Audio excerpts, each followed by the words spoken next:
चेहरा number 1, Ved Prakash Mishra. MCI में 23 साल से केंद्र के प्रतिनिधि। इस शख्स को गौर से देखिए, इनका नाम है वेद प्रकाश मिश्रा। तस्वीर में जितनी नजदीकियां केतन देसाई के साथ देखी जा रही है, इससे कहीं ज्यादा नजदीक ये केतन देसाई के हैं। यही वजह है कि ये महानुभाव मेडिकल काउंसिल ऑफ इंडिया की शोभा पिछले 23 साल से बढ़ा रहे हैं और साल 2010 में सरकार ने इन्हें अपने कोटे से चुना है। जी हां, केंद्र सरकार ने जिन 8 लोगों को चुना है, उनमें से एक नाम वेद प्रकाश मिश्रा का है। ध्यान देने वाली बात यह है कि साल 2010 में चुने गए मिश्रा केंद्र सरकार की नुमाइंदगी मेडिकल काउंसिल ऑफ इंडिया में करेंगे। वो भी तब जब इन पर सीबीआई ने मेडिकल काउंसिल ऑफ इंडिया के भवन निर्माण में घपले का आरोप लगाया है। 17 करोड़ की लागत से बने इस भवन में घपलेबाजी का आरोप सीबीआई ने लगाया और इनके खिलाफ कार्रवाई करने की शिकायत सेंट्रल विजिलेंस डिपार्टमेंट और केंद्र सरकार से की गई है, लेकिन कोई कार्रवाई नहीं हुई। समय के पास मौजूद है वो एक्सक्लूसिव कॉपी जो तस्दीक करती है कि वेद प्रकाश मिश्रा के ऊपर कितने संगीन आरोप हैं। ऑटोनोमस बॉडीज पर नियुक्त कर रही है, इससे ज्यादा शर्म की बात क्या हो सकती है। लेकिन सिर्फ शर्म नहीं मैं कहता हूँ जिसने अपॉइंट किया, जो प्रोसेस के थ्रू ये अपॉइंट हुआ या ये टेंटेड आदमी, वो सारे अकाउंटेबल है। इतना ही नहीं, इनके ऊपर और भी कई आरोप हैं। सालों पहले गांधीयन थॉट के बारे में दूसरे के रिसर्च को चुराने का आरोप है, जिसकी जांच महाराष्ट्र के रिटायर्ड जज पारखी कर चुके हैं। लेकिन गबन और प्लेगरिज्म के आरोप से घिरे ये शख्स 23 साल से मेडिकल काउंसिल ऑफ इंडिया की शोभा बढ़ा रहे हैं। ध्यान देने वाली बात यह है कि ये पीजी कमेटी के चेयरमैन से लेकर एग्जीक्यूटिव मेंबर और फाइनेंस कमेटी के चेयरमैन भी है। अब मिश्रा 5 साल तक केंद्र सरकार के नुमाइंदे के तौर पर एमसीआई को रिस्पॉन्ड करेंगे, यानी हेल्थ मिनिस्ट्री में केतन देसाई का पहला नजदीकी शख्स जो तमाम आरोपों के बावजूद हेल्थ मिनिस्ट्री की पहली पसंद है। खास बात यह है कि ये वही वेद प्रकाश मिश्रा हैं जिन्होंने साल 2009 में एमसीआई के अध्यक्ष पद के लिए केतन देसाई के नाम पर अपनी पुरजोर मुहर लगाई थी। एमसीआई से लेकर हेल्थ मिनिस्ट्री तक केवल एक आदमी, यानी केतन देसाई।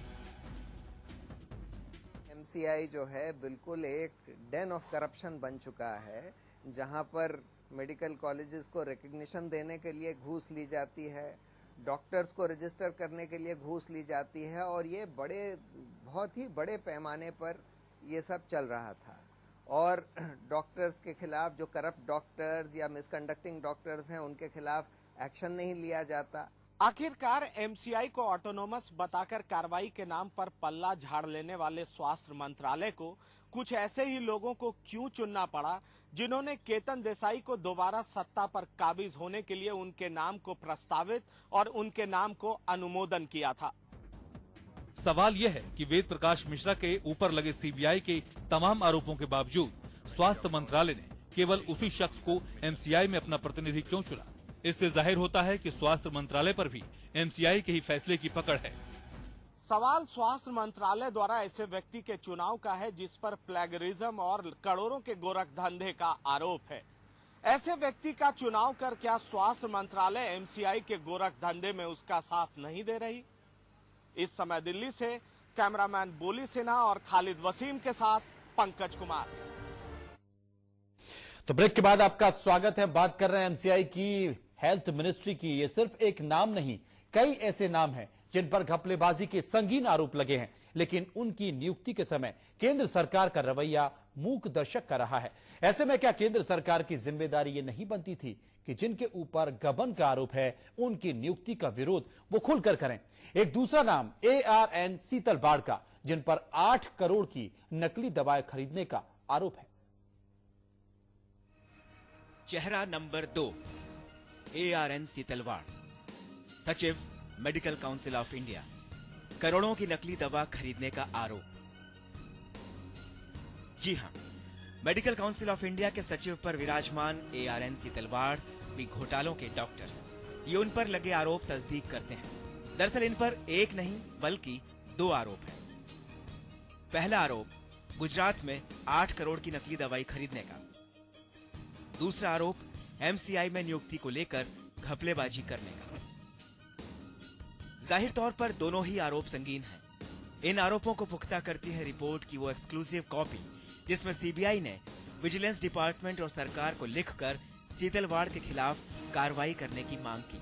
लेकिन कार्रवाई के नाम पर अब तक सिर्फ जांच चल रही है और पिछले 6 साल से कुर्सी पर विराजमान सीतलवाड़ चंद महीने में रिटायर भी करने वाले हैं। दरअसल एमसीआई के करप्शन की बानगी साल 2003 में ही सीतलवाड़ की नियुक्ति के दौरान दिख गई थी। उस नियुक्ति बोर्ड में एक सदस्य केंद्र सरकार का नॉमिनी भी था। नियम के मुताबिक सचिव के पद पर नियुक्ति से पहले एसीसी यानी अपॉइंटमेंट कमेटी ऑफ कैबिनेट की सहमति जरूरी होती है। एसीसी कमेटी की मीटिंग के अध्यक्ष खुद प्रधानमंत्री होते हैं। स्वास्थ्य मंत्रालय के सचिव के राव ने सीतलवाड़ की नियुक्ति से पहले एसीसी की सहमति के लिए पत्र भी लिखा था, लेकिन एमसीआई ने इसे ठुकरा दिया। एमसीआई की दलील थी कि चूंकि एमसीआई ऑटोनोमस बॉडी है, इसलिए एसीसी यानी अपॉइंटमेंट ऑफ कैबिनेट कमेटी की सहमति की कोई जरूरत नहीं। सीतलवाड़ एमसीआई में सचिव नियुक्त कर दिए गए। It is a failure of the system totally. ये जो एमसीआई है ये डिफंक्ट बॉडी हो चुकी है। इसका मतलब इसके पास fundamental morality to remain in position absent है। समय के पास स्वास्थ्य मंत्रालय से लिखे गए सहमति के लिए पत्र की एक्सक्लूसिव कॉपी मौजूद है, जिससे साफ होता है कि किस तरह भ्रष्टाचार के आरोपों से घिरे सीतलवाड़ की नियुक्ति के लिए नियमों की अनदेखी की गई। खास बात यह है कि ठीक 2.5 महीने पहले इसी एमसीआई ने एक सचिव के कार्य अवधि को बढ़ाने की गुहार केंद्र सरकार से लगाई थी, जिसकी एक्सक्लूसिव कॉपी भी समय के पास है और केंद्र सरकार ने उनकी अवधि बढ़ाने से इनकार कर दिया था। मतलब साफ है कि जब एमसीआई ने चाहा केंद्र सरकार से अनुमति ले ली।